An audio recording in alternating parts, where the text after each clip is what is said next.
বাংলাদেশে তেল নিয়ে ভয়াবহ সংকট চলতেছে।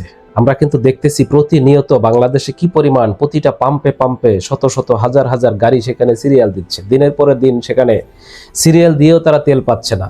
অনেকে সিরিয়াল পেলেও তাদেরকে সামান্যতম তেল দেওয়া হচ্ছে, ট্যাঙ্কি ফুল করে দেওয়া হচ্ছে না।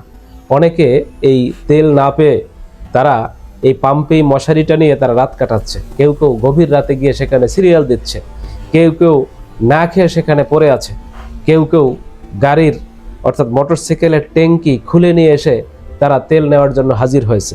কেউ কেউ সেই সেচের পাম্প খুলে নিয়ে এসে তারা সেই ট্যাঙ্কিতে এসে তেল নিয়ে যাচ্ছে। মানে একটা কি ভয়াবহ দৃশ্য বাংলাদেশে শুরু হয়েছে। অথচ এই বাংলাদেশে আমরা মনে করি বিগত দিনেও কিন্তু এই অবস্থা ছিল, যে বাংলাদেশে যে সরকার ব্যবস্থা ছিল, বিশেষ করে আমরা ডক্টর ইউনূসের কথা আমরা মনে করতে পারি যে ডক্টর ইউনূস যখন বাংলাদেশে বিগত ১.৫ বছর তিনি রাষ্ট্র ক্ষমতায় ছিল, একটা পণ্যেরও সংকট হয়েছে এরকম আমরা দেখি নাই। তাহলে বিএনপি হঠাৎ করে ক্ষমতায় আসার সাথে সাথে কেন এই ধরনের অবস্থা তৈরি হলো? এর পিছনে আরো অনেক কিছু কারণ আছে। কারণ বাংলাদেশে এই দেখেন, দলের নাম ভাঙিয়ে তেল নিয়ে বেশি দামে বিক্রি, যুবদলের ২ নেতা বহিষ্কার হয়েছে। যুবদলের ২ নেতা বহিষ্কার। তার মানে হচ্ছে এরকম বহু ঘটনা আছে বাংলাদেশে। বিএনপির নেতাকর্মীরা বিভিন্ন জায়গায় তারা ব্যারেলকে ব্যারেল তারা তেল নিয়ে সংগ্রহ করতেছে। বিভিন্ন জায়গায় আওয়ামী লীগের নেতাকর্মীদের ভিতর থেকেও এরকম কিছু কিছু জায়গায় পাওয়া গেছে, তারাও তেল মজুদ করতেছে। কিন্তু এই ঘটনাটা যদি বাংলাদেশে এখন বর্তমান বিরোধী দল মনে করেন জামায়াত ইসলাম যদি এই ধরনের কোনো কার্যক্রম করতো, যে জামায়াতের কোনো নেতাকর্মীরা তারা কোথাও তেল এরকম হাজার হাজার লিটার তেল তারা এই এক জায়গায় জমা করেছে, এরকম যদি পাওয়া যাইতো তাহলে দেখতেন যে বাংলাদেশের মিডিয়াগুলো কিভাবে সেই নিউজগুলো প্রচার করত। কিন্তু বাংলাদেশে এই জামাত ইসলাম বা 11 দলের ভিতরে আমরা এই ধরনের সংকটময় মুহূর্তে তারা এই ধরনের দুর্নীতি বা এই ধরনের অবস্থা তাদের ভিতরে আমরা দেখি না। আসলে বাংলাদেশে এই সমস্ত দলগুলোর প্রশংসা আসলে না করেই নয়, বিশেষ করে জামাত ইসলাম তারা বাংলাদেশে জনগণের প্রশংসা তারা পাচ্ছে। প্রত্যেকটা পদে পদে তারা বাংলাদেশের জনগণের পক্ষে, রাষ্ট্রের পক্ষে তাদের যে অবস্থানটা, শক্ত অবস্থানটা, এটা তারা তুলে ধরতেছে। তারা জনগণের পক্ষে, রাষ্ট্রের কল্যাণে তারা কিন্তু আসলে কাজ করতেছে। এই বাংলাদেশে এই মুহূর্তে যে সংকটময় অবস্থা, এই সংকটময় অবস্থা তো ডক্টর ইউনূসের সময় আরো বেশি হওয়ার কথা ছিল। কারণ ডক্টর ইউনূসের সময় আমরা দেখেছি বাংলাদেশে কি পরিমাণে দাবি দেওয়া নিয়ে রাস্তায় তারা মানুষ, কি পরিমাণে আওয়ামী লীগের লোকেরা, ভারতীয় দালালরা এই দেশটাকে অরাজকতা সৃষ্টি করার জন্য, দেশের ভিতরে একটা ভয়াবহ অবস্থা তৈরি করার জন্য কিভাবে তারা এই ডক্টর ইউনূসের বিরুদ্ধে নেমেছিল। এবং শেখ হাসিনা ১৭ বছরের দুর্নীতির পরে যেভাবে বাংলাদেশটাকে শূন্য করে থুয়ে গেছিল, যেখানে রিজার্ভ ছিল মাত্র $14 বিলিয়ন, অথচ সেই ডক্টর ইউনূস বিগত ১.৫ বছর ধরে তিনিও কিন্তু বাংলাদেশে ঠিকই এই সময়গুলো তিনিও কিন্তু ঋণ পরিশোধ করেছেন, তিনিও কিন্তু বাংলাদেশটাকে সুন্দরভাবে চালিয়েছেন। এই বিভিন্ন দেশ থেকে কিন্তু সব ধরনের পণ্যগুলো কিন্তু তখনও আনা হয়েছে। বাংলাদেশের কোনো একটা পণ্য আমরা দেখিনি এরকম সংকট তৈরি হয়েছে। বিএনপি ক্ষমতায় আসতেই তাদের এই যে সংকটের যে অবস্থা দেখা গেল, আসলে কি বিএনপি শেষ পর্যন্ত ৫ বছর এই দেশে রাষ্ট্র ক্ষমতায় তারা থাকতে পারবে? তারা কি আসলে এই দেশটাকে চালানোর মতো যোগ্যতা তাদের আছে? তাদের এই দুর্নীতির দায়ে মূলত তারা কিন্তু বাংলাদেশে আমরা দেখেছি ২০০১ থেকে ২০০৬ সাল কিন্তু তারা বাংলাদেশে তারা দুর্নীতিতে বিশ্ব চ্যাম্পিয়নও কিন্তু হয়েছিল। এটা কিন্তু এই দেশের জনগণ কিন্তু ভুলে নাই। আসলে সেই দুর্নীতিবাজদের কি এখন বাংলাদেশে কেউ নাই? আছে অনেক দুর্নীতিবাজরাই, সে এখনো বর্তমানে বিএনপির পক্ষ থেকে তারা এমপি হয়ে, মন্ত্রী হয়ে তারা এখনো পার্লামেন্টে ঘুরঘুর করতেছে। তার মানে এই সমস্ত দুর্নীতিবাজরা আসলে কি বাংলাদেশটাকে পরিবর্তন করবে, নাকি তারা নিজেরা শুধু নিজেদের ভাগ্যটাকেই পরিবর্তন করবে? আজকে নতুন করে তেলের দাম নির্ধারণ করার কথা, যদি এতদিন পর্যন্ত বিএনপি বলে আসতেছে যে আমরা তেলের দাম বাড়াবো না, বিশ্ব বাজারে তেলের দাম যাই থাকুক না কেন আমরা তেলের দাম স্বাভাবিক রাখবো, কিন্তু শেষ পর্যন্ত মনে হয় না যে বিএনপি শেষ পর্যায়ে রাখতে পারবে, এবং সেটা তারা আজকে ঘোষণা দিছে যে আজকে তারা তেলের দাম নাকি বাড়াবে।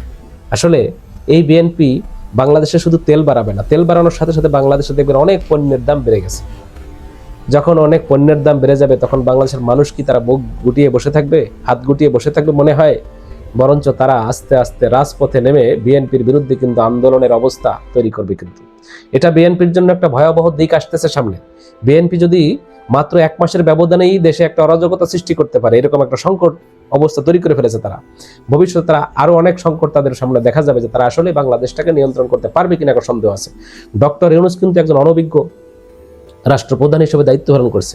যিনি কখনো কোনোদিন কোনো রাষ্ট্র কোথাও কোনো জায়গা পরিচালনা করেন, রাষ্ট্রের কোনো সাথে কোনো জায়গা জড়িত ছিল না, অথচ সেই ডক্টর ইউনূস যদি তার বুদ্ধি দিয়ে, তার বিবেক বিবেচনা দিয়ে, তার যদি যোগ্যতা দিয়ে বাংলাদেশটাকে এই ভয়াবহ অবস্থার ভিতরে তিনি নিয়ন্ত্রণ করতে পারে, যখন কিন্তু এই দেশে বিএনপি আমরা দেখছি, এখন যে বিএনপি যে সরকার, এই বিএনপিও কিন্তু ডক্টর ইউনূসের বিরোধিতা করছে, বারবার তার কাছে নির্বাচন দাবি করছে, বারবার তার বিরুদ্ধে আন্দোলনের হুমকি দিয়েছে, বারবার ডক্টর ইউনূসকে এই দেশের গাদ্দার বলা হয়েছে, এই দেশে অবৈধ সরকার বলা হয়েছে, অনেক কিছু আমরা দেখছি ডক্টর ইউনূসের বিরুদ্ধে তাকে বলতে। অথচ সেই ডক্টর ইউনূস এই বিএনপি বলেন, আওয়ামী লীগের বিপক্ষে, বিএনপির বিপক্ষে, বাংলাদেশে ভারতের বিপক্ষে এত কিছু শক্ত অবস্থা নিয়েও কিন্তু দেশটাকে ঠিকই চালাইছে। এবং আমরা দেখি নাই যে ডক্টর ইউনূসের সময় কোনো একটা পণ্যের এই দেশে ভয়াবহ এরকম সংকট তৈরি হয়েছে। অথচ এত সংকটের ভিতরেও আজকে গতকালকে আমরা দেখলাম পার্লামেন্টে শামা ওবায়েদ, বিএনপির পররাষ্ট্র বিষয়ক প্রতিমন্ত্রী, তিনি আবার বলতেছেন যে বাংলাদেশে কোনো তেলের সংকট নাই, তিনি নাকি দেশে তেলের কোনো সংকটই দেখতে পাচ্ছেন না। এত ভয়াবহ অবস্থা বাংলাদেশে চলতেছে, তেলের জন্য এই শুধু তেলের কারণে এই সিরিয়াল দিতে গিয়ে মারামারি কাটাকাটি এখন পর্যন্ত 3 জন লোক জীবনও দিয়ে দিছে, যেটা বাংলাদেশের ইতিহাসে নতুন। তেল আনতে গিয়ে পাম্পে মারামারি কাটাকাটি করে সেখানে 3 জন আজকে নিহত হয়েছে এই পর্যন্ত। অথচ এই বিএনপির মন্ত্রীরা, যোগাযোগ মানে ওই পরিবহন মন্ত্রী, সে বলতেছে যে বাংলাদেশে নাকি তেলের কোনো সংকট নাই, জ্বালানি মন্ত্রী বলতেছে তেলের নাকি কোনো সংকট নাই। কি ভয়াবহ অবস্থা বলেন।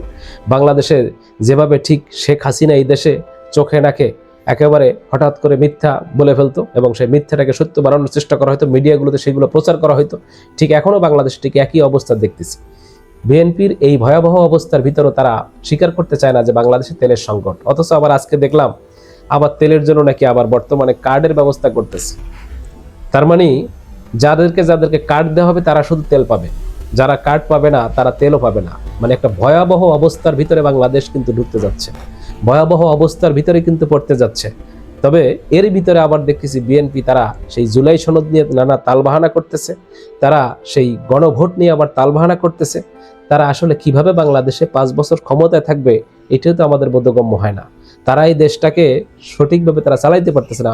অন্যদিকে তারা এই জনগণের সাথে, কোটি কোটি জনগণের সাথে তারা আবার বিট্রামতালি শুরু করে দিছে।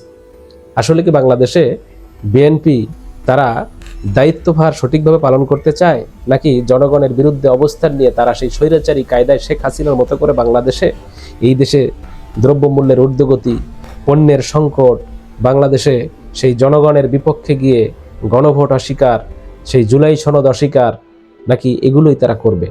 এটা বাংলাদেশের জনগণ হয়তোবা চুপ করে আছে, তারা দেখতেছে যে আসলে বিএনপি দেখি না কি করে, 2-3 মাসটা অন্ততপক্ষে তাদেরকে সময় দেওয়া হোক, দেখি তারা কি করে। কিন্তু শেষ পর্যন্ত বিএনপি আসলে সফল হবে কিনা, এটা কিন্তু বিএনপির জন্য বড় চ্যালেঞ্জ। বাংলাদেশে তারা 1 মাস মাত্র সরকার গঠন করার ভিতরেই কিন্তু ইতিমধ্যে তারা তেল সংকটে পড়ে গেছে। সামনে আরো কত সংকট তাদের সামনে আসে আল্লাহই ভালো জানে।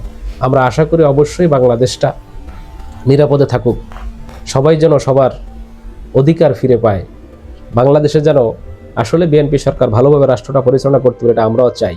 কিন্তু তাদের যদি এই দুর্গতি হয়, সামনে যদি আরো ভয়াবহ অবস্থা হয়, তাহলে কিন্তু জনগণের ক্ষোভের মুখে তারা পড়ে যাবে।